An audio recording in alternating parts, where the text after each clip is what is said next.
plática es de las cosas más agradables que podemos hacer. Hablar se puede hacer con todo el mundo, platicar no. Platicando con Betty, intercambiando ideas, opiniones, recomendaciones y mucho más. Bienvenidos a Platicando con Betty, una producción de Koinonia Media.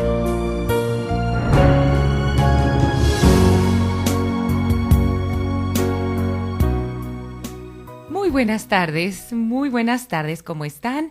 Hoy domingo 6 de octubre, una servidora Betty Tapia de Martín del Campo les da la más cordial bienvenida a su programa Platicando con Betty. Gracias, muchas gracias por sintonizarnos a todos ustedes aquí en su estación 800 AM de su radio Cadena Baja California, una programación de Koinonia, trabajando para la Arquidiócesis de Tijuana, alzando la voz para evangelizar. La radio de la Arquidiócesis y la Arquidiócesis de Tijuana en tu radio. Márquenos, estamos aquí en cabina y les voy a dar los teléfonos para las personas que gusten llamar, comunicarse con nosotros, enviarnos su duda, su pregunta, su comentario. Y los teléfonos aquí en el estudio son en Tijuana. Si está usted aquí en Tijuana, nuestra ciudad, marque directamente al 622-8962. Si está usted del otro lado de la frontera en Estados Unidos, marque 866-228-4305. En el resto de la República Mexicana, 01800-788-7606. Y si está usted por la web en cualquier parte del mundo, que es toda nuestra cobertura, pues nada más ponga www.koinoniaradio.org o www.tjcatólico.com.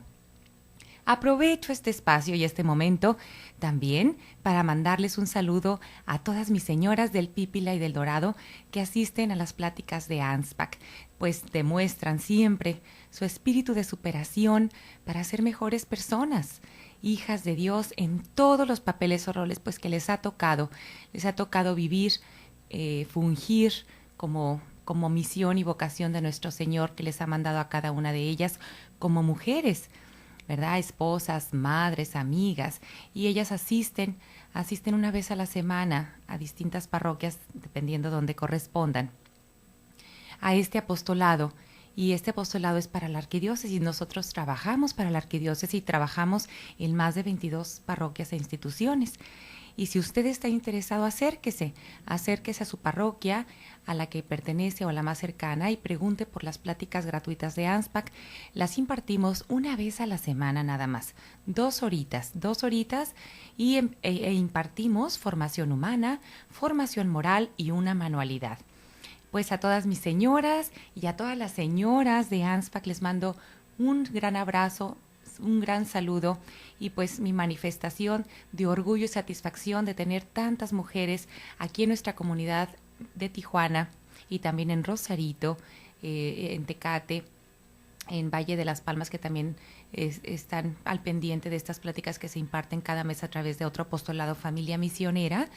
También son temas de ANSPAC, pues que están estas personas preocupadas siempre por su superación personal. Por eso las abrazamos, las acogemos y estamos muy orgullosas de ellas porque sabemos que dedican un tiempo a la semana para ir a superarse con ese espíritu de lucha, de superación, de ser mejor mujer, de ser mejor hija de Dios, de ser mejor persona y de aportar algo nuevo, algo bueno, positivo a su familia y a esta comunidad de la iglesia a la que pertenecemos todas y a las que tenemos la obligación moral de retribuir y de regresar algo de tantas bendiciones que nuestro Señor pues nos ha dado.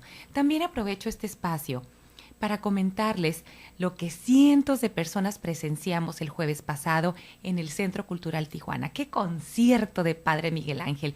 ¡Qué bárbaro! Fue todo un éxito. ¡Qué hermoso equipo de colaboración para hacer posible este proyecto!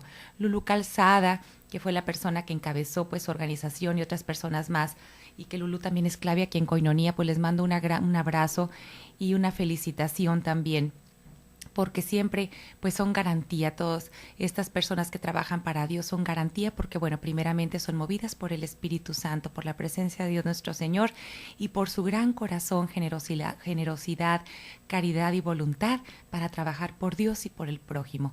¿Qué cualidades del Padre Miguel Ángel? Todos los nuestros sacerdotes diocesanos y de las distintas congregaciones que están aquí en nuestra ciudad y en las ciudades aledañas también aquí,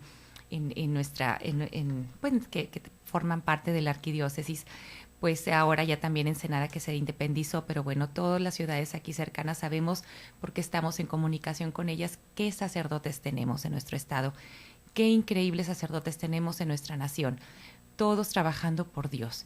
Le mandamos un abrazo de felicitación y de agradecimiento a todos nosotros, laicos, feligreses, que dependemos de nuestro sacerdote, de nuestro párroco, de todas las personas que están trabajando en la arquidiócesis, porque qué barbaridad todo lo que trabajan. El Padre Miguel Ángel estuvo enfermito de su columna, estuvo sometido a una operación de columna y después es el Padre Miguel Ángel Sánchez, que también colabora aquí en un programa en Koinonia, y también después de su operación tuvo una complicación de una infección y aún así trabajando para preparar el concierto. Fíjense que una servidora estuvo presente, estuve con mi esposo. Qué increíble, me tocó en la última fila, gracias a Dios alcancé boleto porque hubo gente que se quedó sin boleto, que la verdad es una pena porque todos iban con tanta ilusión de verlo. Qué tablas tiene el Padre Miguel Ángel, ¿eh? Qué barbaridad, se mueve en el escenario como pez en el agua, ya tiene una escuela, se maneja increíble. Claro, pues ya tiene mucho tiempo trabajando en ello, cantando, trabajando con su grupo de músicas, con los coristas y con otros amigos también que cantaron con él y que estuvieron arriba en el escenario. Qué hermosa voz. Definitivamente todos son dones de nuestro Señor, pero nuestro Señor carga la mano a veces con muchos dones en algunas personas. Y en el Padre Miguel Ángel, pues la vocación del sacerdocio, su sacramento, increíble hijo, increíble hermano, increíble amigo y además el talento de cantar. Y estando ahí en el Centro Cultural Tijuana, pues todas las personas que estuvimos presentes formamos parte no del Centro Cultural, no de un concierto, sino se convirtió eso en un templo. Estábamos en un templo en donde todos estábamos cantando, alabando al Señor y rezando al unísono con los cantos y alabanzas del Padre Miguel Ángel, de Julio Lizárraga, de Sandy Calderas, de la hermana del Padre Miguel Ángel. Bueno, todo eso que vivimos fue increíble. Y esto es una invitación a que nuevamente, cuando vuelva a organizarse un concierto, pues asistamos porque ayudamos y además es un momento de estar con nuestro Señor, un encuentro increíble a través de la música. Lo felicitamos al Padre Miguel Ángel, que Dios le dé mucha salud y mucha energía y vitalidad, que en realidad trabaja mucho porque aparte está encargado, es el párroco de la iglesia de Santiago Apóstol, de Santiago Bernabé, perdón. Creo que es Santiago Bernabé, si no me equivoco con el nombre, perdón, pero algo así recuerdo que es su parroquia. Les damos un abrazo pues a todas las personas que colaboraron porque estuvo increíble el concierto. Bueno, ahora después de dar estos puntos importantes pues que se vivieron esta semana, también quiero recordarles que hay que seguir apoyando el periódico Presencia, la prensa católica, todo lo que sean los medios de comunicación católicos. No dejemos de apoyar. También aquí nuestra estación de radio Koinonia necesita de su ayuda, de sus pesitos cada mes, de su corazón generoso y caritativo, pues que tanto trabajo le cuesta al Padre Jeff, a Lulu Calzada, a Waldo, a todas las personas que colaboran en la producción y en la administración de aquí de Koinonia Radio, Koinonia Media, para que cada día salga al aire. Y estamos trabajando por Dios nuestro Señor, y nuestro Señor necesita también esta estación para llegar a sus corazones. Así es que les pedimos su ayuda y su colaboración, y de antemano les damos las gracias de parte de todo el gran equipo que formamos Koinonia, sobre todo nuestros sacerdotes, manos consagradas que están aquí también, donando su tiempo, donando su capacidad, su talento, sus dones y su voz, para alzar la voz en nombre de nuestro Señor. Y nosotros continuamos con este tema tan importante que hemos venido platicando y que lo estamos desmenuzando y deshebrando y que es algo tan actual, tan urgente, como manda el Episcopado Mexicano en sus reflexiones y orientaciones sobre la educación en México en su libro Educar para una nueva sociedad, que es un libro editado por parte de la Conferencia del Episcopado Mexicano el año pasado. Y venimos platicando pues sobre una radiografía que nos muestra la emergencia educativa en México. Comentábamos algunos puntos importantes de esta emergencia educativa, como era lo que señalaba el Episcopado Mexicano, que está precisamente levantando su voz para anunciar y para decir y señalar su punto de vista, lo que él observa y cree que es importantísimo atacar para poder mejorar en la educación en México, que realmente es la base del progreso de la humanidad. Sin la educación no podemos avanzar como nación.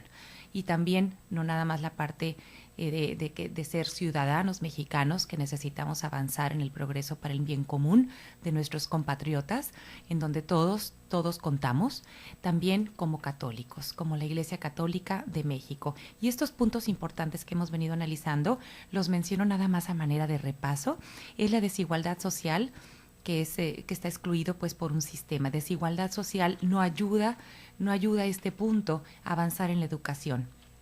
Ya lo comentamos, pero también comentamos la importancia de atacar el desempleo y de trabajar en el desempleo, pobreza e inequidad, que tampoco nos ayudan a avanzar en la educación en nuestro país. Y veníamos hablando el programa pasado de la cultura del asistencialismo. El asistencialismo es un vocablo y una práctica desvirtuada de lo que debe ser la asistencia pública social a través del Estado o a través de las diferentes organizaciones no gubernamentales. Y en este tema quisiéramos ahondar un poquito más, aterrizándolo con una situación en particular de aquí de nuestra ciudad, como es el fenómeno de los migrantes por estar en frontera. Y sin dejar de reconocer la valiosa contribución de muchas instituciones educativas que están comprometidas con el verdadero desarrollo de la persona al formar nuevas generaciones para ser agentes de su propia realización, debemos afirmar con vigor que no bastan los programas sociales. Y de esto vamos a hablar ahorita que regresemos. Vamos a una pausa, no se vayan. Hay mucho que platicar con Betty. No le cambies. Después de esta breve pausa, estamos contigo.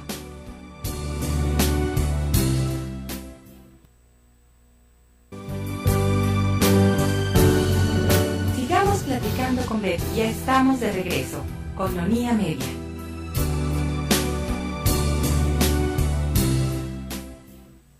Bueno, y estamos de regreso en su programa Platicando con Betty.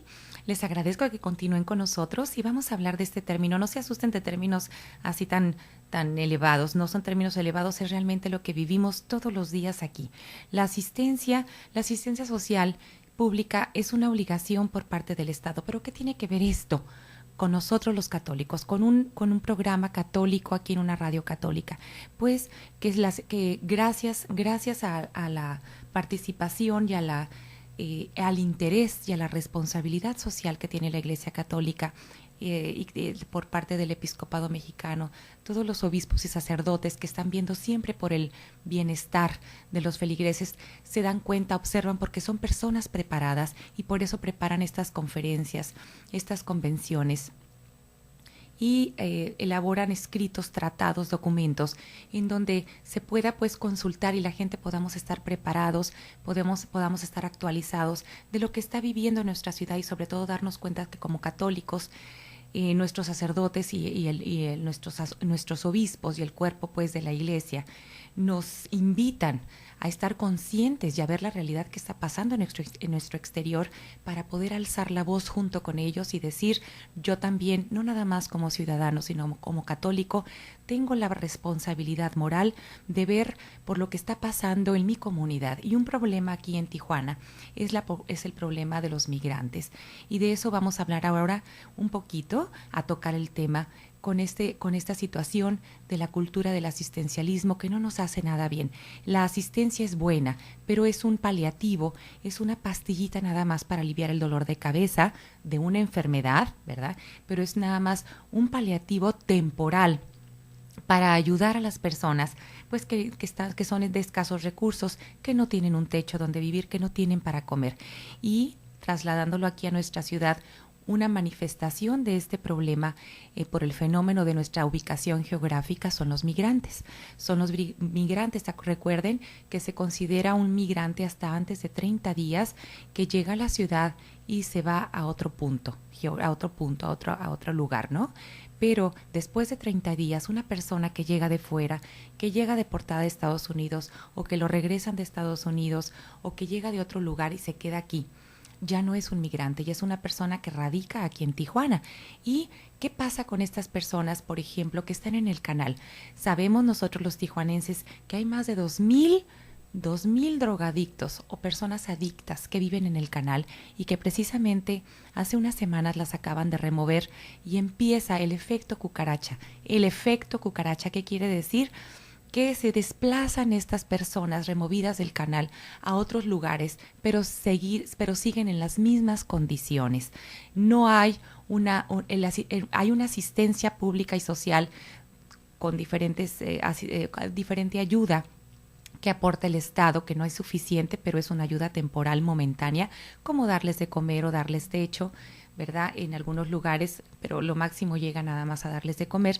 Y hay unas organizaciones no gubernamentales que sí ayudan, que sí proporcionan, por ejemplo, alimentos como son los comedores de alimentos de los salesianos, en la Casa del Migrante, en donde son personas independientes, particulares, pues que se juntan y se unen y unen fuerzas y recursos económicos y trabajan para recaudar recursos económicos para dar una asistencia, pues, en lo más mínimo básico para una vida de todos los días, de cada día, como es techo, alimento, vestido, sustento, ¿verdad? A lo mejor algunos medicamentos o artículos personales, como en la Casa del Migrante, como les anunciaba, pero son ayudas momentáneas, pero que no van a atacar la raíz del problema. Y esto se convierte, pues, en un asistencialismo. Sabemos que el Estado tiene presupuesto para este tipo de problemas sociales, pero sabemos que se desvirtúa y lo canalizan a otra parte estos recursos económicos, por lo tanto no se destinan a donde se deben destinar,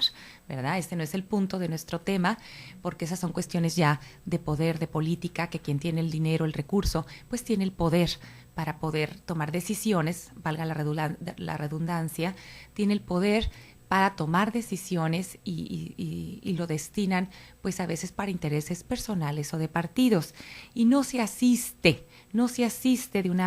atacando la enfermedad de raíz a esta gran necesidad, consecuencia del fenómeno geográfico como frontera que somos y que recibimos a tantos migrantes, producto de una falta de un sistema de marco legal, económico, político y social que pueda pues ver por la necesidad de nuestros ciudadanos, para que puedan ellos ser personas, que puedan realizarse, que puedan estudiar, prepararse y tener una vida digna dentro de los límites de nuestro territorio nacional, y por eso tienen que emigrar, ya sea interiormente o exteriormente, lo más próximo pues aquí a los Estados Unidos, y que nosotros, por ser el codito más arriba de la República Mexicana, pues se vienen para acá, ¿verdad? Se vienen para acá todas las personas que son deportadas y que no logran poder tener el sueño americano.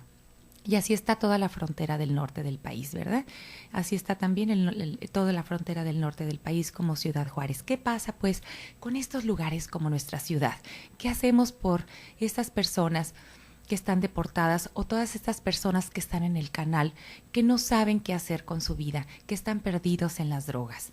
¿Qué tipo de asistencia social hay? ¿Qué se hace por parte de las autoridades y por parte de las organizaciones no gubernamentales por ellos? ¿Qué hacemos nosotros? Ese es un fenómeno muy serio y es una realidad, ¿verdad? Es una realidad. Ahora, el asistencialismo, pues es un depredador de la participación social, ¿verdad? Y por ende de la democracia.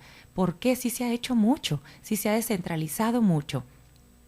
Pero el gobierno tiene la obligación de ver por los derechos de los ciudadanos y está destinando recursos para otros lados. Por lo tanto, no nos queda nada más que estar contribuyendo nosotros como laicos a este paliativo momentáneo. a darles de comer, por ejemplo, los que vamos a veces en el carro y los que tenemos contacto a veces con alguien del canal o alguno que esté en las esquinas, les damos el dinerito, les damos los 10 pesitos porque nos laven el carro, porque nos limpien el carro o porque llegan pues con una cara de hambre que nos parte el alma y les damos su dinerito, pero pues ese dinerito sabemos y si estamos conscientes, sabemos que van y lo gastan en drogas. Entonces solamente estamos alimentando y fomentando más este problema.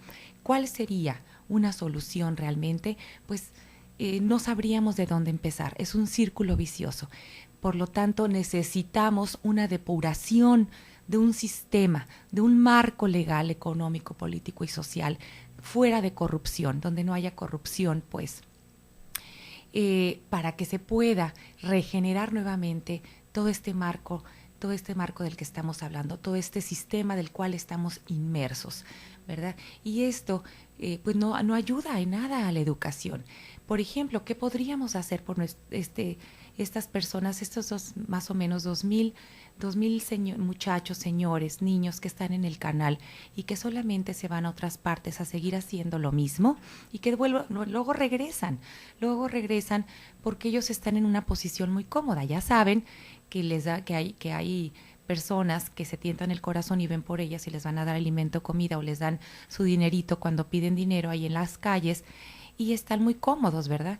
Y el gobierno pues aprovecha esta situación también y a través de los medios se hace de una imagen de que está ayudando y que está haciendo algo por estos migrantes que limpian el canal, pero realmente no está tampoco haciendo nada de fondo, nada que acabe con esto.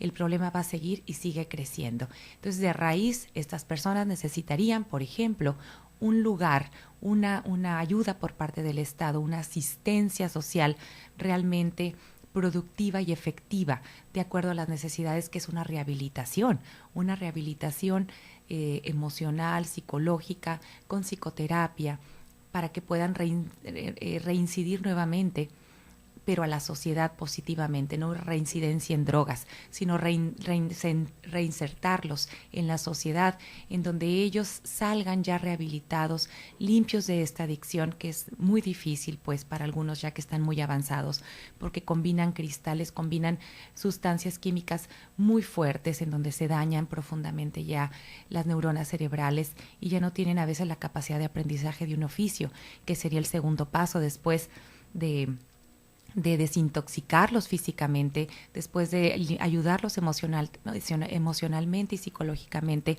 con una rehabilitación con psicoterapia, ¿verdad? Enseñarles un oficio para que puedan ellos aprender a pescar y no estén nada más dependiendo de que les den el pescado, porque ellos van a seguir en su misma postura cómoda, la gente les damos para que coman, pero ellos siguen drogándose. Entonces lo ideal sería que ellos se limpiaran físicamente, emocionalmente, aprendieran un oficio para que entonces pudieran tener una reinserción económica, como dicen los medios a través de diferentes diputados que están opinando sobre este tema desde tiempo atrás, que se necesita que haya una inclusión en el sistema económico de estas personas. Pero ¿quién los va a contratar? ¿Quién los va a contratar si son drogadictos? Si no hay para contratar, ¿verdad? Y no contratan a los jóvenes recién egresados de las universidades, ¿cómo van a contratar a una persona que tiene un historial de adicción y son drogadictos? Pues son una amenaza para la seguridad pública, ¿verdad? Según así. ¿Por qué? Pues porque van a tender a lo mismo, no están limpios ni físicamente ni emocionalmente. Es un círculo y un ciclo vicioso, pues, del cual a veces mucho o poco podemos hacer porque estamos inmiscuidos en un sistema de corrupción. Algo aquí tenemos que hacer, es un fenómeno local. Ya Coparmex y diferentes instituciones y organizaciones también están viendo este punto, pero no, desgraciadamente, los católicos, que hay muchas organizaciones católicas que están trabajando en ello, no pueden tomar parte porque no se puede mencionar a la Iglesia en la política. Vamos a una pausa y regresamos. No se vayan.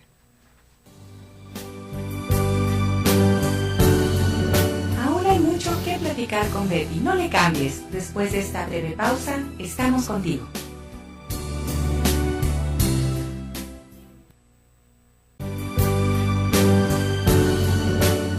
Platicando con Betty, ya estamos de regreso con Nonía Media.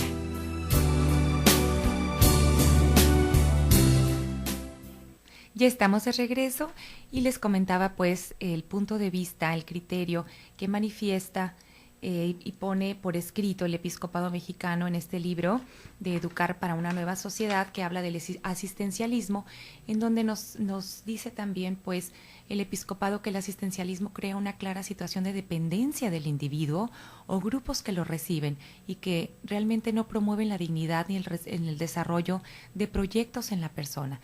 Y la persona, pues, dicho en términos simples, se aburguesaría, o sea, se está muy cómoda en un lugar, que es lo que comentábamos pues de nuestros drogadictos del canal, en donde ahí saben que les va a llegar dinerito y les va a llegar comida, que nomás los mueven de un lugar a otro, pero luego regresa nuevamente. Entonces el problema sigue y es progresivo, y realmente no se trabaja de esencia para evitar, y además para evitar que caigan más personas en esa misma situación.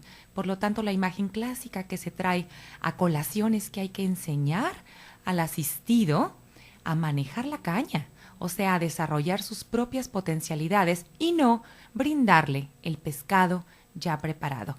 Las ONG son muy buenas. Hay ONGs católicas, hay ONGs pues que no son realmente de una religión, pero aportan bienes y servicios a la comunidad, y siendo obligación de los gobiernos pues, pero y no de entidades privadas. Realmente apoyan al Estado y lo hacen como un servicio desinteresado y sin ánimo de lucro, y con la experiencia y el convencimiento de que el servicio al prójimo es la mejor dedicación, y esto es muy bueno. Pero el concepto de asistencialismo en estos tiempos es considerado como poco conveniente y simple paliativo, o sea, un placebo, por decirlo así. ¿Qué es un medicamento placebo? Pues no es medicamento, más bien se dice, lo correcto es decir, es un placebo.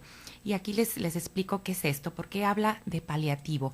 Bueno, fíjense que como sabemos, haciendo un paréntesis aquí, como sabemos, los seres humanos somos unidad de cuerpo y alma. Emocionalmente, pues estamos conectados con todo lo que es nuestro cuerpo fisiológico y biológico. Por lo tanto, por ejemplo, si tú te sientes enferma, vamos a suponer, ¿no? Te sientes enferma y hay 5 personas que se sienten enfermas igual que tú y que dicen que todos los días les duele la cabeza y se sienten pésimamente mal.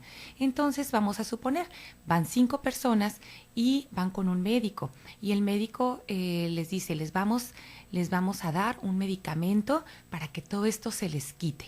Y vamos a suponer, a 2 de esas 5 personas les dan una pastillita, ¿verdad? Una pastillita que realmente no tiene ningún medicamento químico, simplemente es una pastillita de polvito, y se la toman con agua. Y a las otras 3 sí les dan un medicamento que tiene químicas y sustancias químicas y una fórmula en donde fisiológicamente y biológicamente sí va a actuar esta sustancia para quitarles el dolor, ¿verdad? Para quitarles el dolor. Pero a las 5 personas se les dice lo mismo. A las 5 personas les lavan el cerebro, por decirlo así, les hacen coco wash y les dicen, a los 5 les vamos a dar este medicamento que es buenísimo y se les va a quitar todo lo que les duele. Total que después de una semana regresan los 5 y les preguntan a los 5 que si se les quitó el dolor de cabeza, y los 5 dicen que sí. ¿Qué pasó con los 3 que se les dio el medicamento de fórmula? Pues a ellos fisiológicamente y biológicamente sí hubo una sustancia, ¿verdad?, que trabajó en las partes, en las terminaciones nerviosas, y les quitó literalmente el dolor de cabeza por reacción de la fórmula, ¿no? Y a los otros 2, como se les dijo lo mismo, emocionalmente se quedaron con la idea que estaban tomando ese medicamento, y emocionalmente se programaron de una manera inconsciente a que se les iba a quitar. ¿Y cuál fue el resultado? Que se les quitó. Entonces quiere decir que es algo mental emocional, ¿verdad? Eso es un ejemplo de cuando se usa el término paliativo placebo. O sea, temporalmente, momentáneamente hacen algo que no es quitarles un problema de raíz, pero es nada más algo momentáneo, temporal y emocional, ¿verdad? Que se dejaron llevar por eso. Esto es pues una forma de explicar lo que es el asistencialismo, tanto literalmente, de una manera real, ¿verdad?, como emocionalmente. Y se aplica de distintas formas. En este caso, la forma placebo paliativa se aplica a que nos hacen creer que ayudan socialmente a estas personas desvalidas que andan en la calle, pero realmente no se hace nada. Y a estas personas pues también las hacen sentir que las están ayudando, pero realmente están fomentándoles más que estén dentro de la drogadicción. Y en la mayoría de los casos no lleva a la solución de los problemas sociales de los individuos o grupos más necesitados pues de nuestra sociedad. El pueblo de México requiere ser educado para construir su futuro a partir de las raíces de su comunidad, respondiendo a nuestra cultura y a nuestras necesidades, contando desde luego con el apoyo subsidiario y solidario de otras dimensiones de la vida social y del Estado, superando cualquier esquema paternalista. El asistencialismo, pues, es un depredador de la participación social y, por ende, de la democracia. Y nuestra Iglesia Católica ha levantado la voz para decir, este es un problema, lo identificamos, lo observamos, lo señalamos y somos conscientes de que hay aquí una oportunidad, una gran oportunidad de trabajo, y nosotros, Iglesia Católica, estamos trabajando para ellos, pero no podemos solos. Desgraciadamente, no puede recibir ayuda del Estado y no pueden trabajar en forma conjunta, pues por esa secularización en donde la política, donde las autoridades no quieren saber absolutamente nada de la institución de la Iglesia, desgraciadamente, porque pudieran hacer una gran labor, uniendo esfuerzos y uniendo recursos, porque hay mucha gente católica preparada que a través de instituciones ha demostrado su capacidad y su alcance a través de relaciones, a través de lo que manejan de una manera, por ejemplo, empresarial, hasta dónde pueden llegar y pueden abarcar para ayudar aquí a las necesidades de nuestra comunidad. Desgraciadamente el Estado no recibe y no quiere recibir ninguna voz de parte de la Iglesia Católica, desgraciadamente. Pero aquí está lo importante.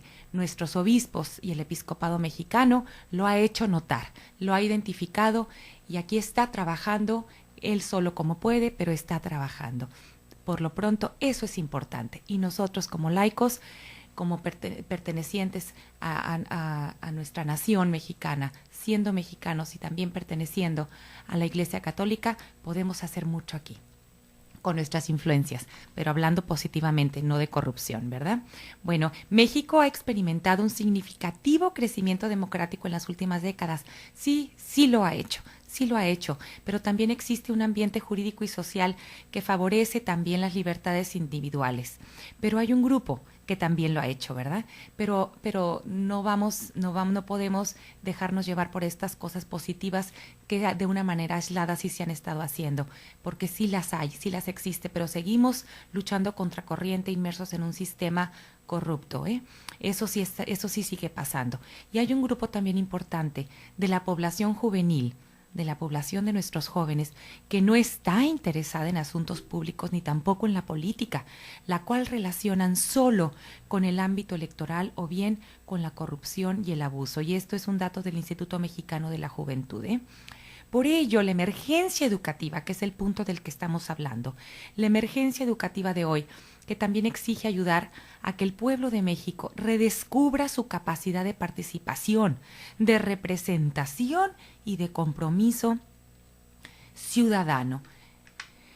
Una nueva ciudadanía es posible cuando existe formación constante en las responsabilidades cívicas que todos tenemos sin excepción. Recuerden que el civismo está inmerso dentro de del gran concepto tan importante que debemos hacer vida, que es la ética moral y la ética en todos sentidos, que es una congruencia de vida, de principios y de valores y de un recto proceder de acuerdo a una recta conciencia, ¿verdad?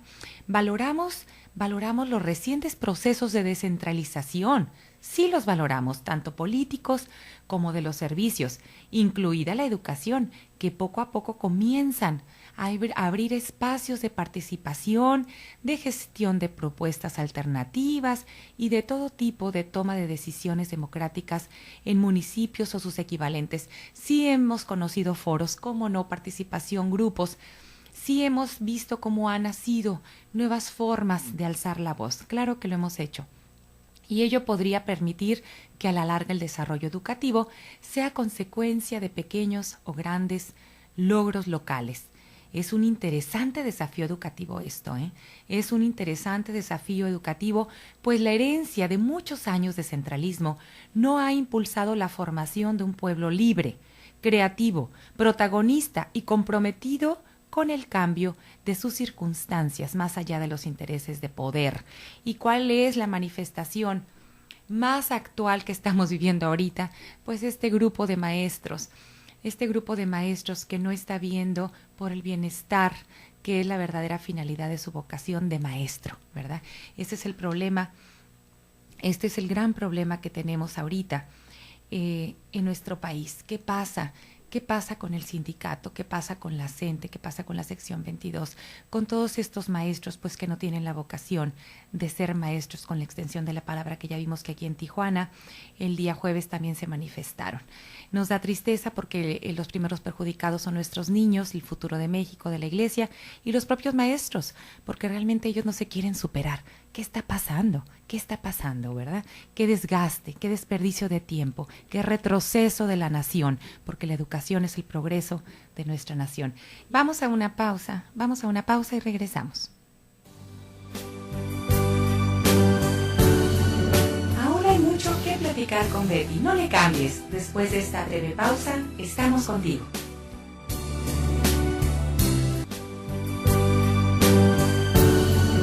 Sigamos platicando con Betty. Ya estamos de regreso. Coinonía Media.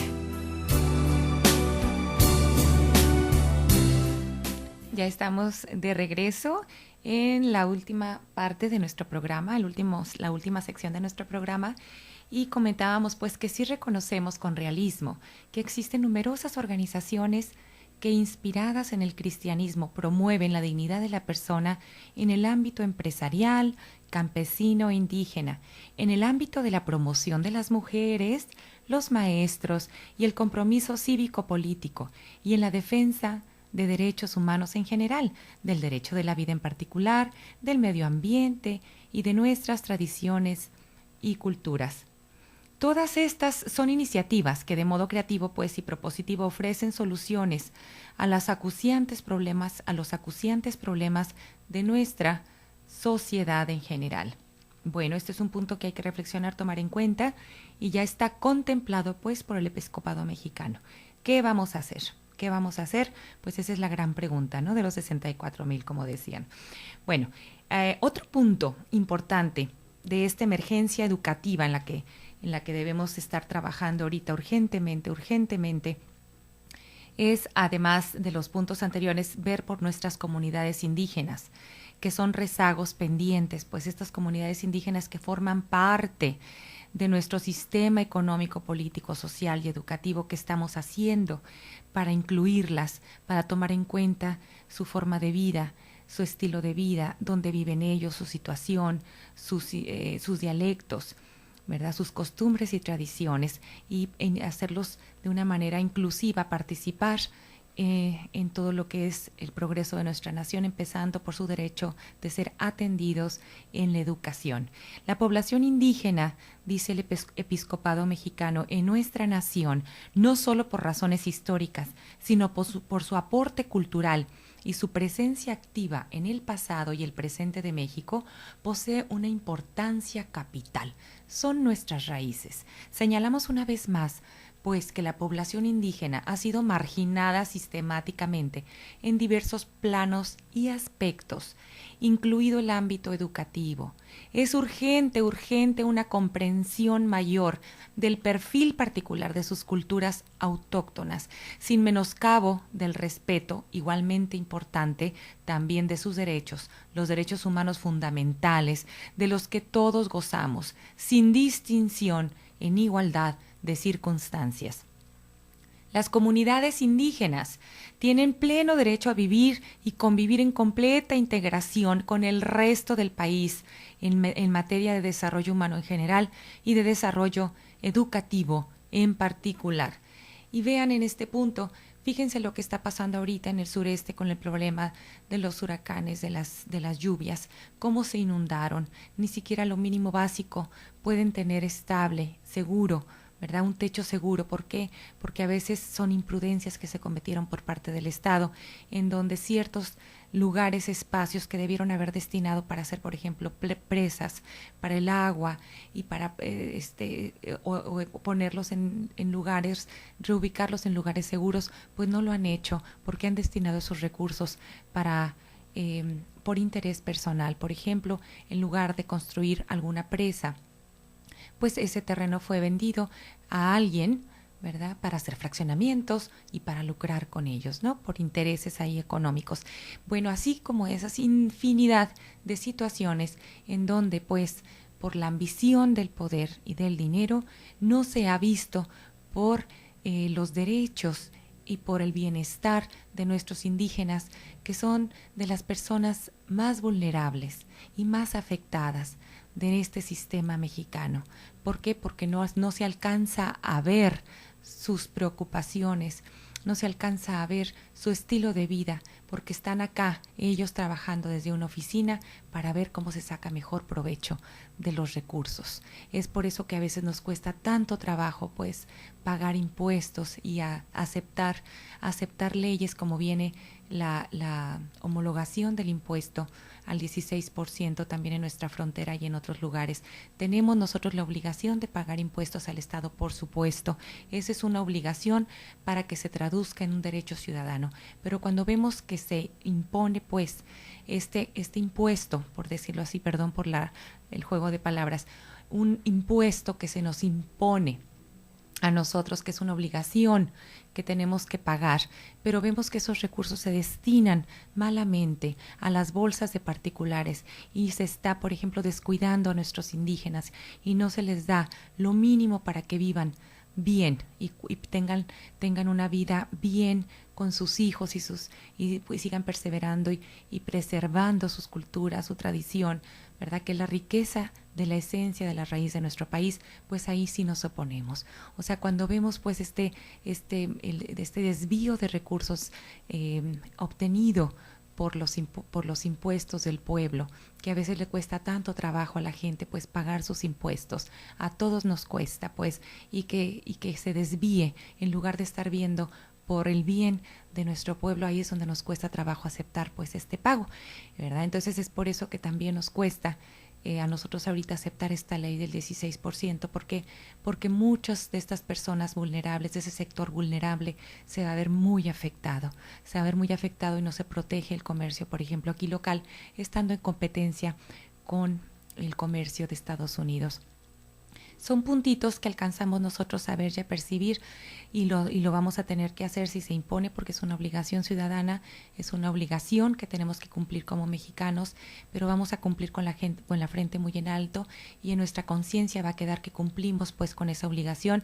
Pero bueno, ¿qué va a pasar con la conciencia de la gente que desvía estos recursos? Ahí no nos corresponde, nos afecta, sí nos afecta, pero bueno, pues nosotros tenemos que empezar por cumplir con lo nuestro, allá los demás. Por eso hay que pedir por nuestras instituciones gubernamentales, por el Estado, por nuestras autoridades, por todos los que tienen en las manos el poder y el destino de nuestra nación, para que no caigan pues en la corrupción y hagan un buen uso de estos cambios y propuestas en las leyes fiscales. Sin embargo, pues, ya pasando a este tema de las comunidades indígenas, sin embargo, esta integración ha de evitar la fácil tentación de anular la identidad de los pueblos indígenas a través de las nuevas formas de colonización cultural. Tenemos que preservarlas, cuidarlas, protegerlas, que no se pierdan, porque están saliendo pues de sus comunidades para buscar el sustento de cada día y se están desintegrando. Se trata de propiciar que las comunidades y las personas indígenas puedan encontrar las vías para su promoción cultural y humana, para que sigan cultivando su propia experiencia de fe en Jesucristo, como de hecho lo han realizado en muchos momentos de la historia, manifestando con extraordinaria creatividad su adhesión sincera al Evangelio. Bueno, y aquí nos vamos a quedar en este punto. Ya la semana que viene, el domingo que viene, vamos a hablar de la situación religiosa, educar en la fe y la razón, que es un consenso pues de la educación en México por parte de la Conferencia del Episcopado Mexicano. ¿Y por qué me voy a quedar aquí? Bueno, porque hoy quiero comenzar una nueva sección, pequeñita pero no menos importante en este programa. En este programa que de antemano siempre les voy a agradecer que me acompañen a platicar y a comentar estos puntos. Y a partir de hoy, antes de que se termine este programa, le voy a dedicar unos minutitos a ustedes, para leerles un cuentito que son parábolas con reflexiones morales y religiosas. Y tiene claro todo un mensaje moral religioso, que es lo importante, pero pues de acuerdo también a ciertas situaciones que estamos viviendo y que se aplican a la vida diaria. Y el día de hoy vamos a comenzar una sección que se llama Cuenta conmigo, y que son todos estos cuentitos que veremos en próximos domingos relacionados con la solidaridad. Tenemos pues la necesidad de una mayor solidaridad. Estos cuentos que vamos a empezar el día de hoy están llenos de esperanza. Preferimos los que encienden una luz que los que maldicen la oscuridad. Necesitamos que cuenten con nosotros para estrenar una humanidad nueva. El mundo sería mejor si a base de contar unos con otros hiciéramos un mundo de ternura y de amor. Y el cuentito referente a la solidaridad del día de hoy se llama La historia de siempre. Así se llama este cuentito. Pongan mucha atención porque es un juego de palabras, pero trae mucho mensaje en ello. La historia de siempre, que es de un autor desconocido, dice así: esta es una pequeña historia, la historia de siempre, sobre 4 personas que se llamaban, fíjense, estas 4 personas se llamaban todo el mundo, alguien, cualquiera y nadie. Estos eran los 4 nombres de las 4 personas, todo el mundo, alguien, cualquiera y nadie. Había que hacer un importante trabajo y todo el mundo estaba seguro de que alguien lo haría. Podía haberlo hecho cualquiera, pero nadie lo hizo. Entonces, alguien se enfadó porque era un trabajo de todo el mundo. Pero todo el mundo pensó que cualquiera podía hacerlo. Y nadie sabía que ninguno lo haría. Al final, todo el mundo echó la culpa a alguien, cuando nadie hizo lo que cualquiera podría haber hecho. La historia de siempre. ¿Qué entiende usted? ¿Nos toca o no nos toca a todos empezar con nuestra persona a aportar la promoción del cambio desde su familia? No neguemos nuestras obligaciones y nuestra responsabilidad echando la culpa a los demás. ¿Qué te toca a ti? Y aquí me quedo. Aquí vamos a terminar esta reflexión del día de hoy. Gracias por haberme acompañado. Una servidora, Betty Tapia de Martín del Campo, le da las gracias por haber estado con nosotros aquí en Koinonia Radio 800 AM de Cadena Baja California. Hasta la próxima semana, si Dios quiere.